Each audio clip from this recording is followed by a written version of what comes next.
जहां समाज सेवी अनिल डांगर ने अलग अलग थाना क्षेत्र की लावारिस लाशों का अंतिम संस्कार किया। 52 वर्षीय अनिल डांगर अभी तक 22,000 लावारिस लाशों का अंतिम संस्कार कर चुके हैं। समाज सेवी अनिल डांगर ने 15 साल की उम्र से समाज सेवा करने की अनूठी पहल आरंभ की थी। उन्होंने सभी धर्म की लावारिस लाशों का अंतिम संस्कार किया है। उसी कड़ी में आज 4 अलग अलग थाना क्षेत्र की 4 लावारिस लाशों का अंतिम संस्कार किया, जिसमें थाना देवास गेट, नागझरी कोतवाली व जीवाजीगंज थाना क्षेत्र के 3 पुरुष व 1 महिला शामिल है। समाज सेवी अनिल डांगर ने बताया कि अलग अलग संबंधित थाना क्षेत्र की सूचना आई थी कि लावारिस लाशों का अंतिम संस्कार करना है, जिसमें चारों थाना क्षेत्र की 3 पुरुष व 1 महिला को हमारे द्वारा अंतिम संस्कार किया गया। कल दिनांक को 25/4/2024 को एक दानी गेट पर अज्ञात लावारिस हालत में व्यक्ति मिला, जिसके दाहिने हाथ पर ब्रजेश और शारदा लिखा हुआ है। और उसके बाद में उनके परिजनों को आसपास तलाश किया लेकिन नहीं मिले, और उसके बाद उसकी डेड बॉडी को मर्चेंट रूम CH उज्जैन में फ्रीजर में रखा गया। आज दिनांक तक अभी तक उनके परिजन नहीं मिले हैं और उसके PM कराया गया है। PM बाद डेड बॉडी को जो मुक्तिधाम पर अनिल डागर साहब हैं, समाज सेवा मुक्तिधाम के, उनको द्वारा सौंपी गई है और दफनाया गया है। उसके बाद उनके परिजन अगर मिल जाते हैं तो डेड बॉडी को SDM महोदय, तहसील महोदय के आदेश से निकाला जाएगा। बाद उसमें दाह संस्कार किया जाएगा। जो हाट मैदान है उसके सामने की ओर मैदान में एक पुरुष लगभग 35 से 40 वर्ष का शव मिला था और शायद किसी बीमारी के कारण उसकी मृत्यु हुई है। उसका पोस्टमार्टम करा के यहाँ उसके परिजन नहीं मिलने के कारण उसको यहाँ शव दफनाया जा रहा है। और ये जो चक्रतीर्थ मुक्ति सेवा संस्थान है, इनके अनिल डागर के सहयोग से उसको अभी दफनाया गया है और अवश्य अगर परिजन मिलते हैं तो इनके सहयोग से वापस उनको निकलवा के सुपुर्द भी किया जा सकता है। सराहनीय कार्य है, सहयोग है।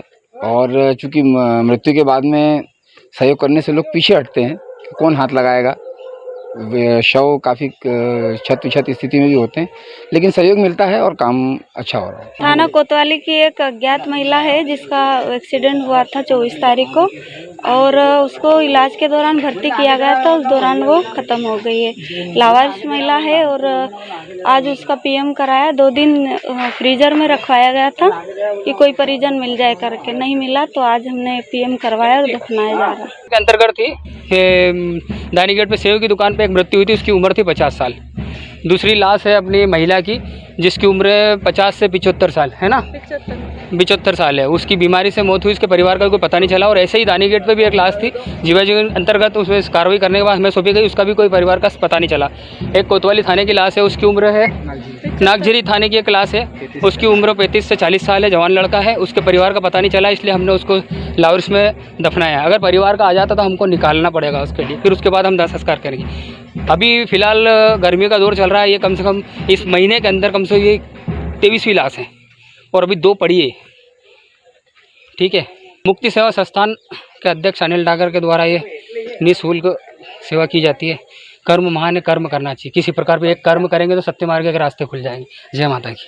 उज्जैन के कोठी पैलेस स्थित प्रशासनिक संकुल भवन पर असंगठित ई-रिक्शा चालक परिचालक संघ संबंध भारतीय मजदूर संघ ने कलेक्टर को ज्ञापन सौंपा। अध्यक्ष बल्लू सिंह ठाकुर ने बताया कि 24 अप्रैल को सड़क सुरक्षा समिति की एक बैठक आयोजित की गई थी, जिसमें शहर के यातायात को लेकर विभिन्न निर्णय लिए गए। उन निर्णय को स्थगित करने के लिए हमने कलेक्टर को ज्ञापन सौंपा। ज्ञापन में विशेष रूप से भारतीय मजदूर संघ के आगर उज्जैन विभाग प्रमुख सतीश शर्मा, असंगठित प्राइवेट ट्रांसपोर्ट संघ के जिला अध्यक्ष बाबू, वरिष्ठ लक्ष्मी नारायण रजक, बिजली विभाग के आनंद शिंदे, राज्य कर्मचारी संघ मनोहर गिरी, अशोक गोमे, संजय चौहान सहित बड़ी संख्या में ई-रिक्शा चालक उपस्थित थे। ई-रिक्शा चालकों द्वारा रूट का विरोध करने की जानकारी जब RTO संतोष मालवीय को लगी तो वह स्वयं दशहरा मैदान पहुंचे और उन्हें समझाइश दी कि आपकी सुविधा के लिए ही रूट तय की गए हैं ताकि सभी ई-रिक्शा चालकों को पर्याप्त आय प्राप्त हो सके। ये पूरा मामला है कि जो प्रशासन ने हमारे ऊपर ई-रिक्शा चालकों के ऊपर 6 जून के अंदर जो 20 रूट तैयार किए हैं, 10-12 किलोमीटर के ये रूट है। 10-10 रुपये की अगर हम सवारी बिठाएंगे तो घर पर 200-250 रुपये में हमारे परिवार का गुजारा हो जाएगा। ई रिक्शा बैटरी वाली गाड़ी है, 60-70 किलोमीटर से ज़्यादा नहीं चलती है, तो 200-250 रुपये में हमारे परिवार का गुजारा नहीं होगा। और एक समस्या ये है कि जो हमारे भाई लोगों ने कर्जा करके गाड़ियाँ ली है और किस्तें भर रहे हैं, सब गरीब परिवार के व्यक्ति गाड़ी चला रहे हैं, तो उनके परिवार का पालन पोषण कैसे करेंगे। इसी विषय में हम यहाँ जिला कलेक्टर महोदय जी को आवेदन देने आए हैं और हम उनको आवेदन दे चुके हैं।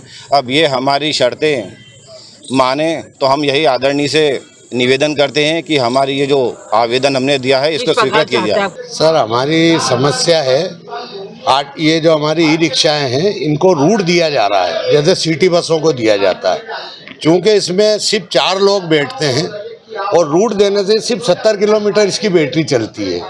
वो कहीं भी रूट पे जाएगा, 3 चक्कर लगाएगा, उसकी बैटरी खत्म, उसका तो पैसा ही नहीं बनेगा, वो खाएगा क्या।